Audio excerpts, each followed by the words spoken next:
Vadodara ABVP દ્વારા ઉગ્ર આંદોલન, ફતેગંજ વિસ્તારમાં ચક્કાજામ કરી વિરોધ પ્રદર્શન।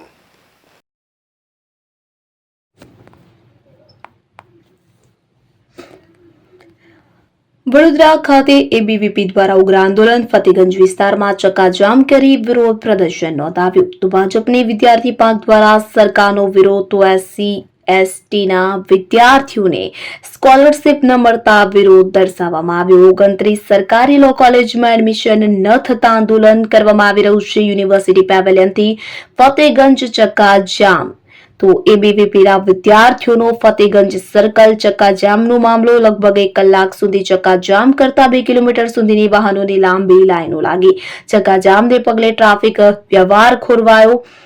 એસીપી, પીઆઈ સહિતના પોલીસ અધિકારીઓએ વિરોધ કરતા વિદ્યાર્થીઓની અટકાયત કરી, તો ટીંગાટોળી કરી પોલીસના ડબ્બામાં બેસાડ્યા। તો લગભગ અડધા કલાકની જહેમત બાદ પોલીસે આંદોલનકર્તાઓની અટકાયત કરી। તો 20 થી વધુ એબીવીપીના વિદ્યાર્થીઓને સયાજીગંજ પોલીસ સ્ટેશન લઈ જવામાં આવ્યા। અન્ય વિદ્યાર્થીઓ પણ પોલીસ મથકે પહોંચ્યા।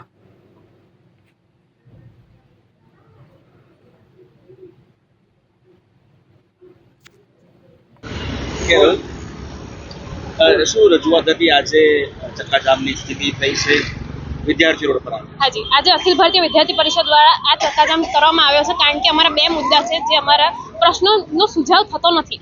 અમે લોકોએ આ વિષય પર ગાંધીનગર પર બી પહેલા આંદોલન કર્યું તો અમારા બે મેઇન વિષય એ જ છે। પહેલો વિષય એ છે કે એસટી સ્ટુડન્ટ્સ જે છે આપણા, બરાબર, એ લોકોની સ્કોલરશિપ્સ નથી અપાતી। અત્યારે એ લોકોની સ્કોલરશિપ બંધ કરી દીધી ગુજરાત ગવર્મેન્ટે, જેના લીધે એમને બહુ જ તકલીફ પડી શકે છે। અને અત્યારે આજે એસટીની બંધ થાય, પછી એસસીની બંધ થાય, પછી ઓબીસીની બંધ થાય, આટલા બધા લોકોની આપણે જે લોકોને ઓલરેડી ડિસએડવાન્ટેજ છે એમને વધુ ડિસએડવાન્ટેજ મળે છે। અને એ છાત્રોને ઓલરેડી જે ચાલતી હતી એ બંધ કરી દેવામાં આવી છે, જે ઓનગોઈંગ હતી એના લીધે એમને ભણવામાં અને એના ડોક્યુમેન્ટમાં બહુ જ અંતર પડી શકે છે।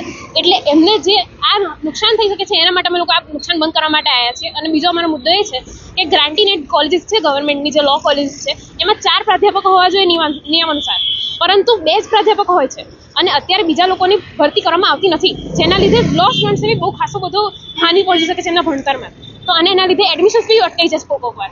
તો એના લીધે અમે લોકોએ આંદોલન કરવામાં આવ્યો છે કે ગવર્મેન્ટ અમારું કંઈક સાંભળે અને અમારા સ્ટુડન્ટ્સને જે આવી રીતે હાનિ થાય છે એ રોકે। આપનું નામ? મારું નામ કેવના ભગત, MS યુનિવર્સિટી સહમંત્રી એબીવીપી।